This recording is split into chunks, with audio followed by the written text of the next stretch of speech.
if anybody watching this actually believes that it was an Israeli false flag operation, like seriously, do some fucking research.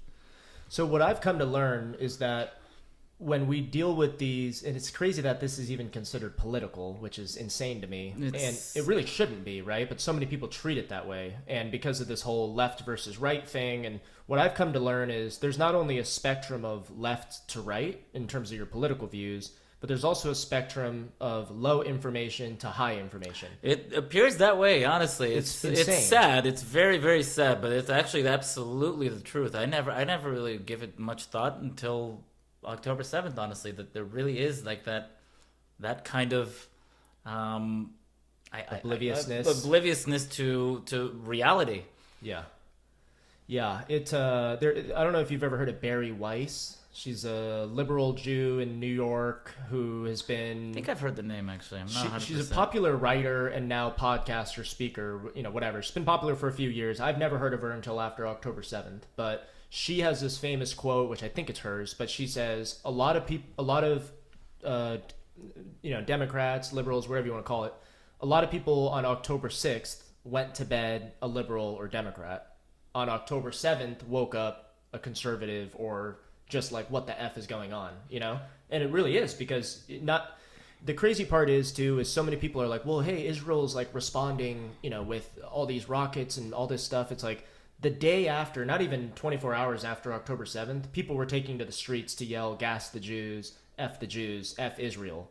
That has nothing, Israel didn't even respond yet in that 12-hour, 24-hour period. So this isn't about Israel versus the state of Palestine. This is about some people F and hate Jews and are willing to take action on that. Some asshole in my son's school, or father, some asshole father in my son's school wore a Free Palestine shirt the day after. Wow, the day after? Yeah. That's scary. Yeah, thank God I didn't see him. I probably would have run his ass over.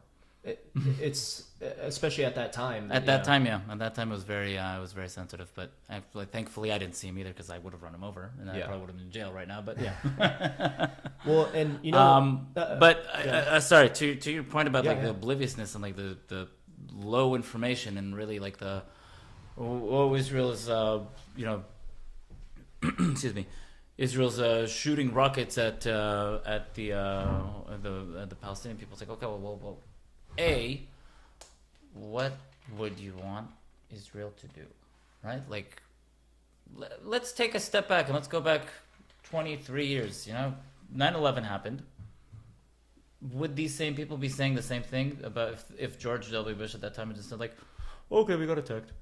All right, we'll just hang low and. We don't want to escalate further. We don't want to escalate this situation any further. Would that be an appropriate response? I don't think a lot of people would want to hear that, honestly. Yeah. Let's take the hypothetical approach, right? We always like to think and try to compare the situation of, what happened if the Mexican cartel from Tijuana decides to, send hail rocket fire on LA and San Diego, and then ram into San Diego and kill people and rape people and kidnap them back to Tijuana for whatever reasons. Again, I don't know. I know the Mexican cartel wouldn't need to necessarily do that, but let's just say that happened. I think they'd know that they'd get in big trouble. Well, I would imagine, but what would the civilian population think to do? Yeah. Like, what would be an appropriate response to that?